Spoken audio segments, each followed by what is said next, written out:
Hi, welcome back to my online video tips, how to get your training business a bit more with virtual space. I guess you've been waiting for some of the big ones now. I do want to talk to you about online courses today. So my reason for talking to you about the online courses today is that you don't have to, again, like I said before, you don't have to sell your soul for this. What I want you to kind of think about is what you can do in an online kind of situation. I do think you want to primarily aim this at qualified technicians, so depending on what skills they come from, and look at maybe having it as an add-on. So for example, let's take a lash technician. They've already done their classic, they've already done their Russian volume, because I think that's a little bit more trickier, and maybe they want to do mega volume. There's not a massive kind of step, there's a technique difference for sure, but it's not a massive step between one to the other, from Russian to the mega volume. So maybe they could do something like that, and that could be a really kind of good skill. So think of it more of like a skills add-on that does need more of assessing and accrediting as well if they want to go and do that. The things that you do need to check is with your accrediting body is what they allow you to do online in terms of courses, and also in terms of insurance purposes as well, whether it will actually be accepted in terms of being an online. And you also want to decide how you're going to deliver that as well. So you have got your online platforms, like things like Thinkific, Udemy, Kajabi, Teachable. I use Coursecraft for mine. Those are loads of different platforms. They all do pretty much the same kind of thing. They have a free thing and a paid thing, as well as you kind of go along. And you need to find the one that just fits you and suits you. And I found the one that suits me. So what might suit one might not suit another, but you just want something that's fairly easy and accessible and easy just to upload the information for you.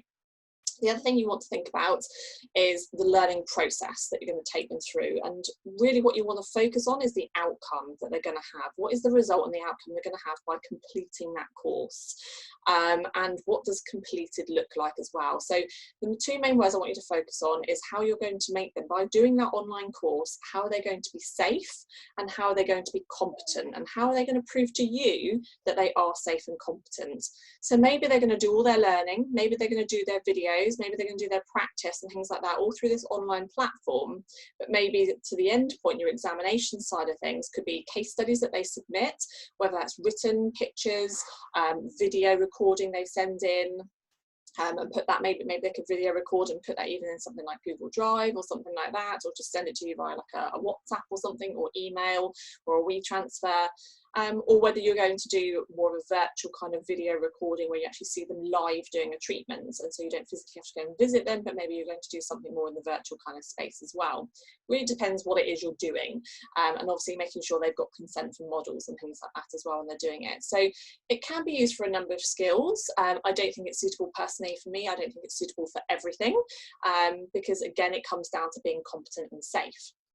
The other thing I would suggest when you're thinking about doing something like that is also making sure if it's something that it does require, say, machinery, that they've actually got that in front of them, and that they're able to do that and following a process. But I do think actually if it's going to involve machinery, I kind of like it to be more virtual than anything else. So I'd actually rather do that for a Zoom call than something else where I don't mind them doing a little bit of the online and doing some of the background stuff. And then when they get their piece of equipment, I don't mind doing a virtual walkthrough with them while I've got someone in front of me and they've got someone in front of them as well.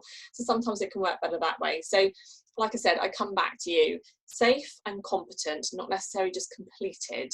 You've got to think about how are they going to prove to you that they're safe to do their clients and that they're not going to cause an insurance claim or something like that as well. They also do need to make sure that you put in your T's and C's and you make sure you make it very clear to them they must check if an online course is okay for their insurers, because not all of them accept that either as well. So there are things that you can do. There are add-on things that you can do as well. When you look at your training repertoire of what you have got, maybe you can just do those add-on skills for a qualified technician. I personally believe that it shouldn't be a brand new skill to someone. So if they've never done anything in our industry before, I think they do better when they do something on site. They need to see a professional environment. They need to know what a salon looks like. They just need all these other little steps. Otherwise, they will struggle when they go out on their own as well, and they'll struggle because they haven't had that contact as well with someone. And I think you do really miss that contact as well. So I do think it's really worth looking at that. The other things as well that you kind of want to look at is also thinking about if they are going to be new to something, even if they're qualified in something else, it's still that tangible thing, isn't it? Still having that contact with someone to being able to show something a little bit more technical as well in front of them. So let's say they've never done facials before, but they've done massage. They'll probably be okay, but they will still need help with some of the logistics of it. And if you've not touched someone's face in the same way, we know like kind of touching facials and keeping symmetry and the flow is all very different. And sometimes that can be a little bit tricky as well. So again, have a little think about how you can make them safe and competent, and then obviously just you can fly with your online kind of training courses as well. And again, they can be an evergreen course, and it can be something that you can just keep continually rolling out as well. So it can work really well and a really nice kind of sideline to your business as well. So let me know how you get on and what thoughts you've had, and I'm always here if you want to bash an idea against me too.